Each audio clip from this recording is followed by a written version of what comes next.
de vie, effectivement, ce qui fait partie de la vie, c'est la mort. Pourquoi on ne nous laisse pas ce droit-là? Madame, j'ai prié le bon Dieu toute ma vie et pourtant il m'a oublié. Ça, c'est une femme de 101 ans qui m'a demandé, si t'as pas compris, de mourir en séance de musicothérapie. Et encore, là, cette séance, elle se passe en Suisse.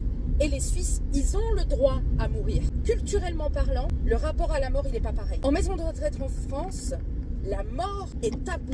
Et là, cette femme qui m'a demandé à mourir en séance, et pas qu'une fois, elle était en Suisse. Donc, si elle s'y était prise à temps, elle pouvait s'inscrire sur les listes qu'ils appellent Exit. Bon, le terme, bon, bref. Exit permet aux gens d'avoir le droit de mourir dans la dignité.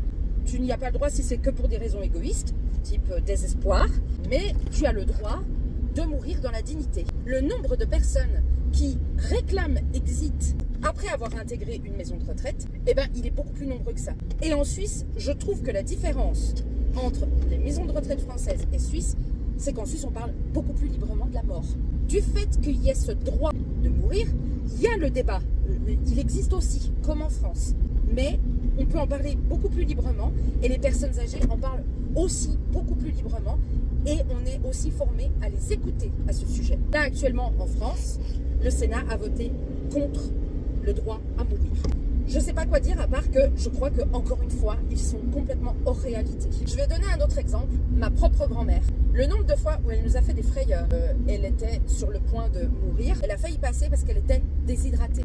On nous appelle, on nous dit, elle est déshydratée, il faudrait qu'on la perfuse, mais si on la perfuse, il faut quelqu'un à côté d'elle pour vérifier qu'elle n'ait pas d'escarre, et vous savez, il nous manque du personnel. Donc on peut que lui mettre des patchs de réhydratation, mais ça ne suffit pas dans son cas. Donc elle souffre. Je me souviens, péter une durite en disant on n'aurait jamais affligé ça à un chien. On aurait vu un chien dans l'état de ma grand-mère, on l'aurait piqué en disant oh pauvre bête. Mais alors ma grand-mère, elle n'a pas le droit de mourir dans la dignité. Purée, la fin de vie, dedans il y a le mot vie. Et tout le monde a le droit à une belle vie. Une belle vie, ça va du point A au point Z. La fin de vie, effectivement, ce qui fait partie de la vie, c'est la mort. Pourquoi on ne nous laisse pas ce droit-là? Alors moi, je parle en tant que Française, et vraiment, je ne me posais pas la question tant que je ne travaillais pas en Suisse. Quand j'ai lu que le Sénat nous refusait ce droit, j'ai repensé tellement fort à cette personne âgée de 101 ans qui me réclamait à mourir, alors qu'elle, elle était profondément croyante et que, justement, ça, c'est pas très Dieu-friendly. Elle le réclamait. En disant, pitié, j'en peux plus. 101 ans, j'ai peur d'avoir laissé mes enfants à l'école. J'ai l'impression d'avoir oublié mon mari, alors que je sais qu'il est plus là. Mais d'un seul coup, pouf, une angoisse. Bon, allez, elle peut encore vivre un petit temps. Elle a 101 ans, c'est bon, elle a vécu. Hein. Alors, je vais certainement animer des débats dans les commentaires sur le droit à mourir ou pas, etc.